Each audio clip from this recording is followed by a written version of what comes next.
नमस्कार। आज के इस एपिसोड में हम लोग बात करेंगे मैरिटल लाइफ में पार्टनर के साइड से, मतलब आपका जो स्पाउस है, क्या वो मैरिटल लाइफ में किसी प्रकार का डिस्प्यूट क्रिएट करेगा आपके साथ, या किसी प्रकार का वाद विवाद आपके साथ क्रिएट करेगा आफ्टर मैरिटल लाइफ।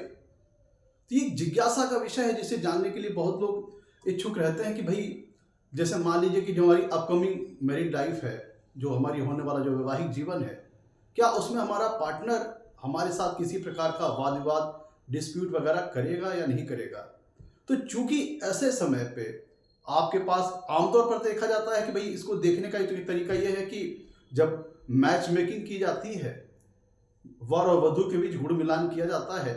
तो दोनों की कुंडली के छठवें भाव को देखा जाता है, क्योंकि छठवां भाव जो होता है कुंडली का, वो होता है वाद विवाद का, डिस्प्यूट्स का, कॉन्फ्लिक्ट का।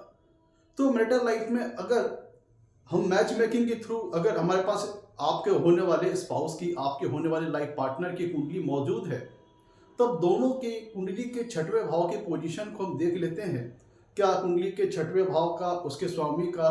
सातवें भाव से या उसके सातवें भाव के स्वामी से किसी प्रकार का संबंध तो नहीं स्थापित हो रहा है। अगर संबंध स्थापित हो रहा है तब ये मैरिटल लाइफ में डिस्प्यूट का इंडिकेशन है, वाद विवाद का इंडिकेशन है वैवाहिक जीवन में। लेकिन ये तो तब की प्रोसेस है कि जब मैच मेकिंग के लिए आपके पास आपकी कुंडली उपलब्ध है और आपके पार्टनर की लाइफ पार्टनर की कुंडली उपलब्ध है। लेकिन हम ऐसे लोगों के लिए बात करना चाहते हैं कि जिनके लिए एक जिज्ञासा है, एक क्यूरियोसिटी है कि जो हमारी अपकमिंग मैरिड लाइफ है, क्या उसमें किसी प्रकार का डिस्प्यूट पार्टनर के साइड से आ सकता है। क्या हमारा पार्टनर कुछ इस प्रकार का हो सकता है कि उसका नेचर जो हो वो हमसे वाद विवाद करने वाला हो, डिस्प्यूट करने वाला हो, आर्गुमेंटिंग नेचर हो। तो इसको हम अपनी कुंडली से कैसे चेक कर सकते हैं, विदाउट अपने स्पाउस के कुंडली के, विदाउट लाइफ पार्टनर की कुंडली के, आप अपनी कुंडली से कैसे चेक कर सकते हैं कि जो हमारा अपकमिंग लाइफ पार्टनर है मैरिटल लाइफ में, वो हमसे किसी प्रकार का डिस्प्यूट क्रिएट करेगा, किसी प्रकार का वाद विवाद क्रिएट करेगा। तो उसको कैसे देखा जाता है अपनी कुंडली के माध्यम से, उस प्रोसेस के बारे में आज हम लोग डिस्कस करेंगे। जैसा कि मैंने बताया था कि कुंडली में अगर हम वाद विवाद के स्थान की बात करें, डिस्प्यूट के स्थान की बात करें, कॉन्फ्लिक्ट के स्थान की बात करें, आर्गुमेंट्स के स्थान की बात करें, क्वेरल्स की बात करें, तो उसके लिए कुंडली के छठवें भाव को देखा जाता है। तो कुंडली का छठवां भाव हो गया डिस्प्यूट्स, कॉन्फ्लिक्ट का। अगर किसी भी व्यक्ति की कुंडली में छठवें भाव या उसके स्वामी का संबंध सातवें भाव से या उसके सातवें भाव के स्वामी के साथ बनता है, सातवें भाव के स्वामी के साथ बनता है, तब ऐसी दशा में व्यक्ति के लिए एक संकेत है कि उसकी जो मैरिटल लाइफ में डिस्प्यूट्स हो सकता है, कॉन्फ्लिक्ट हो सकता है। ये तो एक सामान्य नियम ज्योतिष शास्त्र में हम लोगों ने पढ़ा है। तो लेकिन अब यहाँ पे ये देखना है कि क्या हमारा पार्टनर वाद विवाद करने वाला हो सकता है, डिस्प्यूट करने वाला हो सकता है। तो उसको कैसे देखेंगे, उसको समझ लीजिए। देखिए सतवां भाव जो होता है वो आपके दाम्पत्य जीवन का है, मैरिटल लाइफ का है, वैवाहिक जीवन का है। और छठवां भाव, जैसे कि मैंने बताया आपको, डिस्प्यूट का स्थान है। तो ये छठवें भाव के या छठवें भाव के स्वामी का संबंध सातवें भाव या सातवें भाव के स्वामी के साथ बना, तो ये इंडिकेशन आपको मिल गया कि आपके मैरिटल लाइफ में डिस्प्यूट्स आएंगे, कॉन्फ्लिक्ट्स आएंगे। लेकिन अब हमको चूंकि पार्टनर के साइड से चेक करना है कि हमारा पार्टनर वाद विवाद करने वाला होगा, लड़ाई झगड़ा करने वाला होगा, डिस्प्यूट करने वाला होगा, तो उसको देखने का प्रोसेस ये है कि सबसे पहले तो आप ये देखिए कि ये जो सातवां भाव है ये रिप्रेजेंट करता है आपके लाइफ पार्टनर को, आपके स्पाउस को, आपके जीवन साथी को। तो अब चूंकि ये जो आप कुंडली देख रहे हैं, ये आपको एक्सप्लेन करने के लिए मैंने कालपुरुष की कुंडली ली हुई है। इसमें ये तो अगर हम आपके साइड से बात करें, क्या आपके साइड से कुछ मैरिटल लाइफ में प्रॉब्लम्स आनी है, डिस्प्यूट्स आना है, कॉन्फ्लिक्ट्स आना है, तो उसके लिए तो हमने देखा कि छठवें भाव और उसके स्वामी का संबंध सातवें भाव से या सातवें भाव के स्वामी से तो नहीं बन रहा है, इसको हमने देखा। लेकिन अगर पार्टनर साइड से डिस्प्यूट आना है तो उसके लिए हम कंक्लूड करेंगे कुंडली का जो 12वां भाव है, कुंडली का जो 12वां भाव है ये सातवें से छठा है। ध्यान दीजिएगा, जो कुंडली का 12वां भाव है ये सातवें से छठा भाव है। तो सातवें से छठा भाव होने का मतलब क्या होगा कि आपके पार्टनर का डिस्प्यूट्स, आपके पार्टनर का कॉन्फ्लिक्ट का स्थान है। क्योंकि जो 12वां भाव है ये सातवें से छठा होने के नाते ये जो 12वां भाव मित्रों है, ये आपके पार्टनर का रोग, रिपु, कर्ज, वाद विवाद, डिस्प्यूट्स, कॉन्फ्लिक्ट का स्थान बन गया 12वां भाव। तो यहाँ पे अगर आपकी जो मैरिटल लाइफ होने वाली है, ये अमूमन उन लोग के लिए जिज्ञासा का विषय है जो कि इनकी मैरिज होनी है, अभी मैरिज होनी बाकी है, या फिर जिनकी शादी वगैरह तय हो गई है, तो किसी डिसीजन में पहुंचने के लिए या स्पाउस सिलेक्शन के लिए वो ये चीज जानना चाहते हैं कि हमारी अपकमिंग मैरिड लाइफ में किसी प्रकार की प्रॉब्लम तो नहीं हो रही है स्पाउस के साइड से, पार्टनर के साइड से। तो उनके लिए विशेष तौर पर यह एपिसोड है।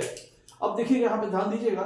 कि जो 12वां भाव है ये 7वें से छठा भाव है। तो 7वें से छठा होने के नाते, जैसे कि मैंने बताया आपको, आपके स्पाउस का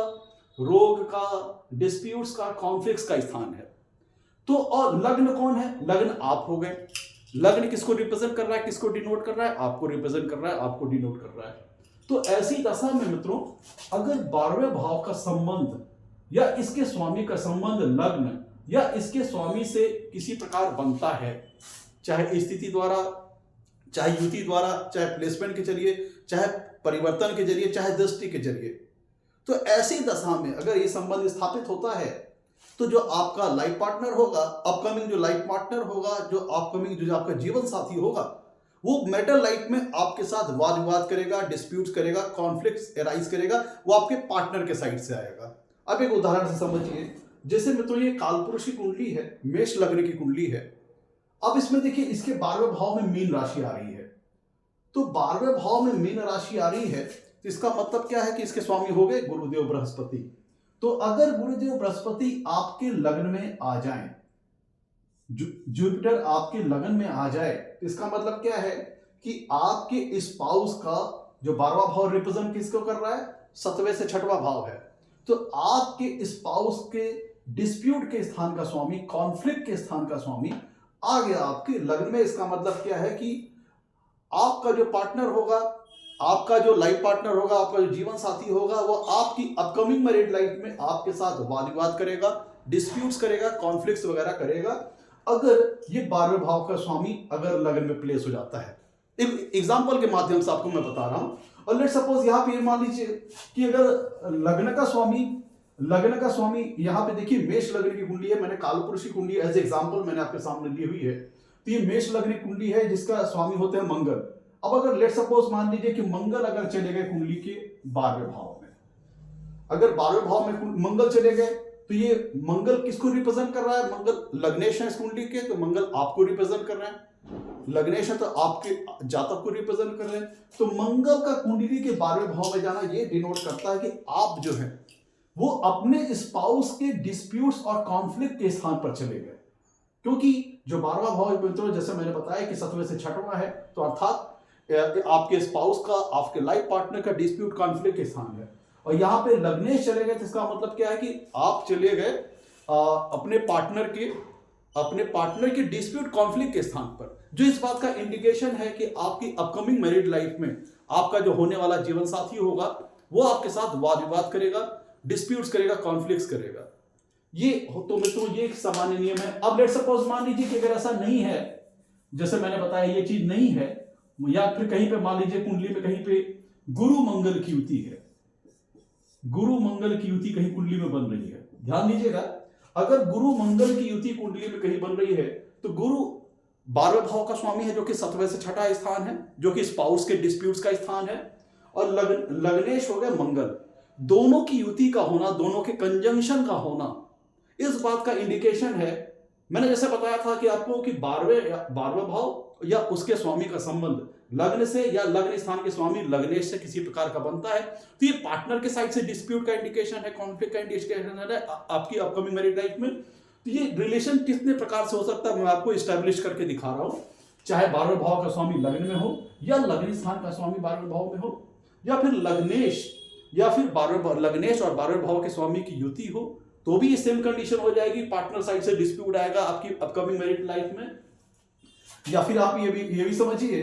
कि लेट्स सपोज मान लीजिए कि दोनों का कंजंक्शन नहीं है, दोनों की कोई युति नहीं है, तो ये रिलेशन इस प्रकार से भी काम कर सकता है कि अगर इनके बीच में कहीं किसी प्रकार का परिवर्तन हो रहा है। लेट्स सपोज यहाँ पे मान लीजिए गुरु आ गए और यहाँ पे मंगल चले गए आपके 12वें भाव में, तो आपके जो स्पाउस का जो छठवें भाव का स्वामी वो आ गया लग्न में, जो कि पार्टनर साइड इंडिकेशन है, और जो लगने पार्टनर साइड इंडिकेशन है डिस्प्यूट का आपके लिए, और लगनेश चले गए कुंडली के 12वें भाव में। इसका मतलब क्या है कि ये परिवर्तन जो हो रहा है किसके बीच में हो रहा है, लग्नेश और 12वें भाव के बीच के स्वामी, लग्नेश और द्वादशेश के बीच में ये राशि परिवर्तन हो रहा है। ये तो हमने आपके दृष्टिकोण से देखा, आपके एंगल से देखा, लेकिन अगर हम आपके स्पाउस के एंगल से देखें तो ये संबंध बन रहा है आपके स्पाउस के जो 12वां भाव 7वें से 6ठा हो गया, और जो लगन है वो 7वें से 7वां हो गया। आपके स्पाउस के पार्टनर का स्थान है, मतलब आपका स्थान है। तो दोनों के बीच में अगर ये राशि परिवर्तन भी होता है तो ये भी मान के चलिए कि ये इस बात का इंडिकेशन है कि आपकी अपकमिंग मैरिड लाइफ में आपका जो पार्टनर होगा, जीवन साथी होगा, वो आपके साथ वाद विवाद करेगा, डिस्प्यूट्स वगैरह करेगा, कॉन्फ्लिक्ट वगैरह करेगा।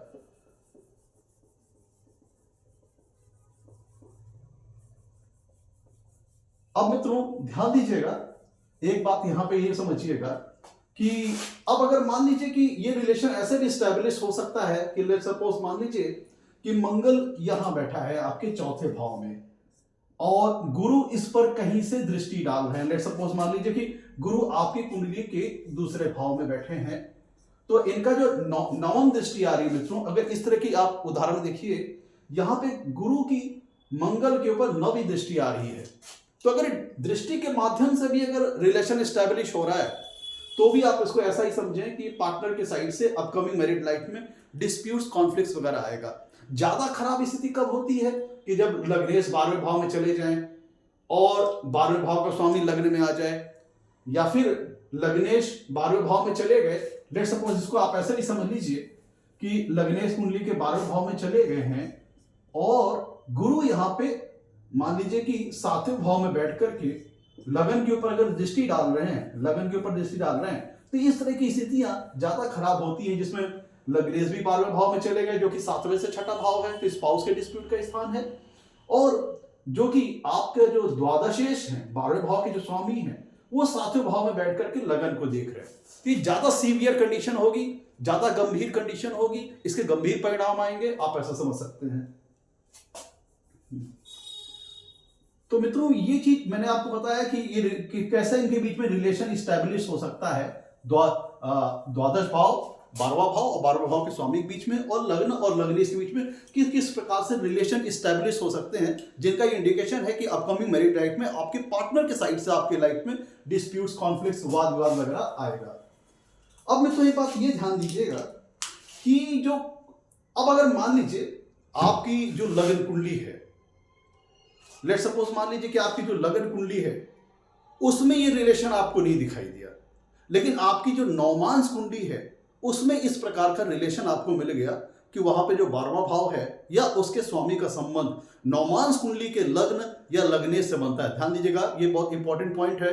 लेट सपोज मान लीजिए कि रिलेशन आपने लगन कुंडली में तो चेक कर लिया, उसके बाद जाकर के आपको नवमांश कुंडली में भी ये देखना है कि जो नवमांश कुंडली का जो 12वां भाव है और उसका जो स्वामी है, किसी प्रकार का रिलेशन नवमांश कुंडली के लग्न और नवमांश कुंडली के लग्नेश से तो नहीं बना रहा है। अगर ऐसी स्थिति वहां पे भी बन रही है,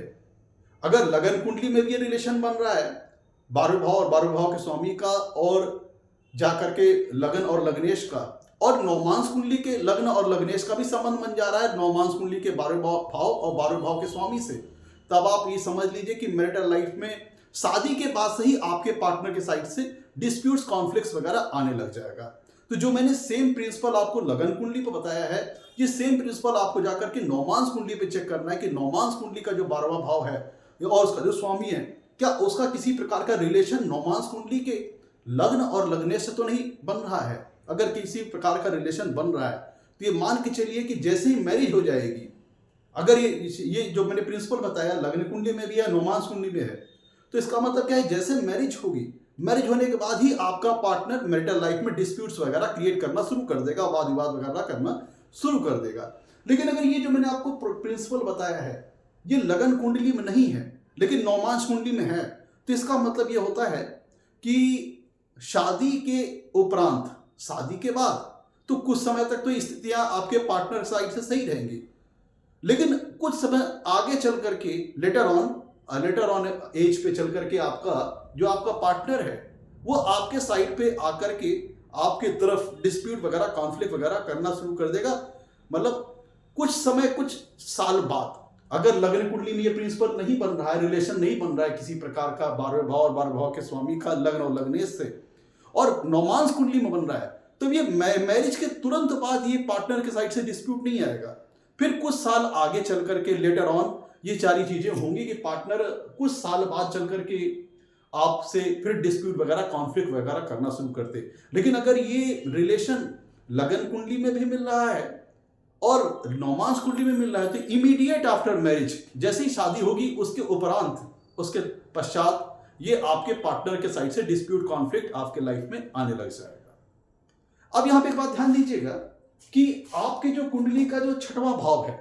आपकी जो कुंडली का छठवां भाव है, ये मैं आपके लिए बता रहा हूं कि अगर आपकी कुंडली का जो छठवां भाव है इसका भी रिलेशन अगर छठवें भाव या छठवें भाव के स्वामी का संबंध सतवें भाव या सतवें भाव के स्वामी से एनी हाउ किसी तरह बनता है, तो इसका मतलब क्या है कि इसका मतलब यह होता है कि दोनों साइड से जैसे मैरिज होगी तो आपके साइड से भी और आपके स्पाउस के साइड से भी, आपके जीवन साथी की तरफ से भी, दोनों साइड से डिस्प्यूट आएगा, दोनों साइड से भी कॉन्फ्लिक्ट आएगा। तो ऐसी दशा में मित्रों जो मैरिज होगी वो काफी कलहपूर्ण हो जाएगी, काफी कह लीजिए कि नर्क के समान वो मैरिज बन जाएगी, जिसमें आपके साइड से भी डिस्प्यूट आएगा, आपकी स्पाउस के साइड से, आपके जीवन साथी की तरफ से भी डिस्प्यूट आएगा। अगर लग्न कुंडली का कैसे आएगा कि अगर लग्न कुंडली का छठवां भाव या उसके स्वामी का संबंध सातवें भाव या उसके स्वामी से बनता है, और सेम यही चीज आपका जो 12वां भाव और 12वें भाव का स्वामी है उसका संबंध या तो लग्न या लग्नेश से बनता है, तो अगर दोनों साइड ये कंडीशन लागू हो रही है, लग्न कुंडली के रिस्पेक्ट में अगर हम देखें तो छठवें भाव का संबंध या उसके स्वामी का संबंध सतवें भाव या उसके स्वामी से, और 12वें भाव या 12वें भाव के स्वामी का संबंध लग्न या लग्ने से, दोनों साइड से अगर ये रिलेशन बन रहा है, तब ये मैरिज बहुत ही तनावपूर्ण जो रहेगी, जिसमें आपके साइड से भी मैरिज में डिस्प्यूट आएगा, आपके पार्टनर के साइड से भी मैरिज में डिस्प्यूट आएगा। तो ऐसी मैरिज मित्रों बहुत ही कलहपूर्ण वाली मैरिज होती है। और अगर ये रिलेशन जाकर के कि जो दोनों साइड से, आपके साइड से भी छठवें भाव सतवें भाव में किसी प्रकार का रिलेशन स्टैब्लिश हो रहा है या उनके स्वामियों का, और वही 12वें भाव या उनके स्वामियों का रिलेशन स्टैब्लिश हो रहा है किसी प्रकार से लग्न और लग्नेश से लगन कुंडली में, और ये सेम कंडीशन लागू हो जाए नौमांस कुंडली में, वहां पे भी अगर दोनों साइड से, आपके साइड से भी छठवें और सतवें या उनके स्वामियों का संबंध बन रहा है, या फिर नौमांस कुंडली के लग्न और लग्नेश से और नौमांस कुंडली के 12वें भाव या उसके स्वामी का संबंध किसी प्रकार से बन रहा है, तो निश्चित तौर पर वो मैरिज बहुत ही जा करके नरक के समान हो जाएगी, कलहपूर्ण हो जाएगी। और ऐसी मैरिज मित्रों जहां पे ये दोनों साइड से सिचुएशन आ रही है, लग्न कुंडली में भी और नौमांस कुंडली में भी, तो निश्चित तौर पर वो मैरिज सेपरेशन और डाइवोर्स की ओर चली जाएगी। आप ऐसा समझ लीजिए कि सेपरेशन और डाइवोर्स के लिए ऐसी मैरिज चली जाएगी जिनकी कुंडली में इस तरह की कंडीशन आपको मिलेगी। अब मित्रों यहां पे एक बात ध्यान दीजिएगा कि हमें वीनस को भी ध्यान न देना पड़ेगा, क्योंकि मित्रों जो मेंटल हैप्पीनेस का जो एक नेचुरल कारक प्लेनेट होता है वो शुक्र ग्रह होता है। तो शुक्र ग्रह को हम लगन कुंडली में भी देखेंगे और नौमांस कुंडली में भी देखेंगे। अगर लगन आपका शुक्र एफ्लिक्शन है, शुक्र पे एफ्लिक्शन है, शुक्र आपका दूषित है, शुक्र मान लीजिए नीच राशि में है या उसके ऊपर पापक ग्रहों का प्रभाव बहुत ज्यादा है, राहु केतु या शनि वगैरह का, तब ये जो डिस्प्यूट्स का जो इंटेंसिटी है, जो कॉन्फ्लिक्ट्स वाद विवाद डिस्प्यूट्स की जो इंटेंसिटी होगी, जो उसकी तीव्रता होगी, वो कई गुना बढ़ जाएगी अगर शुक्र भी एफ्लिक्टेड होगा। ध्यान दीजिएगा, क्योंकि शुक्र नेचुरल मैरिज के हैप्पीनेस का एक नेचुरल कारक प्लैनेट है। वो अगर पीड़ित होता है तो जो अगर ये सिद्धांत भी यहाँ पे एप्लीकेबल है, तो फिर ये जान के चलिए कि जो डिस्प्यूट्स हैं उनकी इंटेंसिटी काफी बढ़ जाएगी। आप ऐसा समझ लीजिए। मैं तो यहाँ पे ध्यान दीजिएगा कि ये जो यहाँ पे अन्य जो कुंडली की अन्य जो कंडीशंस हैं, ध्यान दीजिएगा, जो मैंने बात की यहाँ पे डिस्प्यूट और कॉन्फ्लिक्ट्स की, यहाँ पे कुंडली की जो अन्य कंडीशंस होती हैं उसमें इसकी जो तीव्रता होगी डिस्प्यूट की, कॉन्फ्लिक्ट की, उसमें कमी या कम या ज्यादा कर सकती है। जैसे कई केसेस में, कई कुंडलियों में हमने देखा है कि छठे भाव का स्वामी जो होता है वो साथ साथ नवम भाव का भी स्वामी होता है, जो कि भाग्य का स्थान है। तो ऐसे दौर में वो जो तीव्रता है डिस्प्यूट की, उसमें काफी कमी आ जाएगी। अब ऐसा समझिए कि अब यहाँ पे जो हमने देखा कि मित्र जो पंचम भाव होता है वो प्रेम का होता है, वो होता है रोमांस का, प्रेम का, लव का होता है। तो अगर कुंडली का जो मित्र जो पंचम भाव है उसका जैसे जिस प्रकार अगर हम आपके साइड से देखें तो अगर पंचम भाव या उसके स्वामी का संबंध सातवें भाव से या उसके स्वामी से बनता है तब ये इस बात का इंडिकेशन है कि आप अपने स्पाउस से, अपने जीवन साथी से बहुत ज्यादा प्रेम रखोगे, बहुत ज्यादा अटैचमेंट रखोगे। अब अगर हम इसको 11वें भाव की ओर देखें मित्रों, तो ये 7वें से 5वां भाव है। कुंडली का जो 11वां भाव है ये 7वें से 5वां भाव है, अर्थात आपके स्पाउस के प्रेम का स्थान है, आपके स्पाउस के रोमांस का स्थान है, आपके स्पाउस के लव का स्थान है। तो अगर 11वें भाव का, अब लेट सपोज मान लीजिए कि 11वें भाव या इसके स्वामी का संबंध लग्न स्थान से या लग्ने से बनता है, तो इसका मतलब क्या होता है कि आपका स्पाउस जो होगा वो आपसे काफी प्रेम करने वाला होगा, आपसे काफी लगाव रखने वाला होगा, आपसे काफी अफेक्शन रखने वाला होगा, काफी अटैचमेंट रखने वाला होगा। तो अगर ऐसी कंडीशन में मित्रों जहां पे मैंने आपको बताया कि 12वें भाव या उसके स्वामी का संबंध लग्न या लग्ने से आता है, तो जैसे कि मैंने बताया कि आपके पार्टनर के साइड से डिस्प्यूट, कॉन्फ्लिक्ट वगैरह आएगा। लेकिन अगर वहीं पे भी सेम मान लीजिए कि ये भी रिलेशन मिल जाता है जो कुंडली का 11वां भाव है जो कि 7वें से 5वां भाव है, तो जो 11वां भाव है वो तो आपका लाभ का स्थान है, आपके आय का स्थान है, लेकिन ये 7वें से 5वां अर्थात आपके होने वाले जीवन साथी का 5वां भाव, 11वां भाव आपके होने वाले जीवन साथी के प्रेम को दिखाता है, रोमांस को दिखाता है। इसका रिलेशन बन जाना लग्न लगने से ये शो करता है कि आपका अपकमिंग स्पाउस जो होगा वो आपसे प्रेम रखेगा काफी। अगर यहाँ पे दोनों प्रकार के रिलेशन बन जाएं कि 12वें भाव या उसके स्वामी का संबंध लग्न या लग्ने से बन जाए और कुंडली का जो 11वां भाव या उसके स्वामी का संबंध लग्न या लग्ने से बन जाए, तो चूंकि 11वां भाव 7वें से 5वां है और दोनों प्रकार की कंडीशन अगर यहाँ पे स्टैब्लिश होती है, इसका मतलब क्या है कि फिर ये आपका वैवाहिक जीवन होगा वो खट्टा मीठा प्रकार का होगा, जिसमें आपका पार्टनर कभी आपसे डिस्प्यूट वगैरह भी करेगा और फिर आपसे अटैच भी हो जाएगा, आपसे आपके प्रति गहरा प्रेम भी रखेगा। तो ये खट्टा मीठा टाइप वाली स्थिति हो जाएगी जिसमें कभी वो आपसे डिस्प्यूट वगैरह करेगा और कभी आपसे वो प्रेम का भाव रखेगा। तो जैसा कि मैंने बताया अगर इस प्रकार की कंडीशन आती है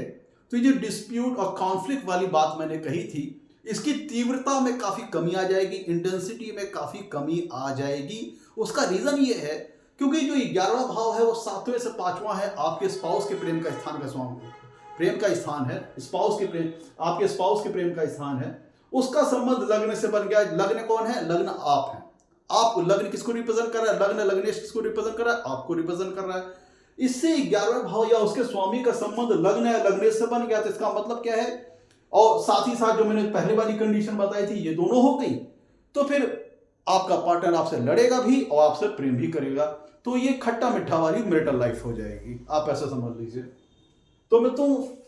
और अगर ये सेम सिचुएशन आपको अगर नौमांस में भी मिल जाए, नौमांस कुंडली में मिल जाती है, तो फिर एक खट्टा मीठा वाली मैरिटल लाइफ रहेगी जिसमें प्रेम और लड़ाई झगड़ा दोनों होगा आपके पार्टनर के साइड से। लेकिन जो मैंने आपको जो पहली वाली कंडीशन बताई थी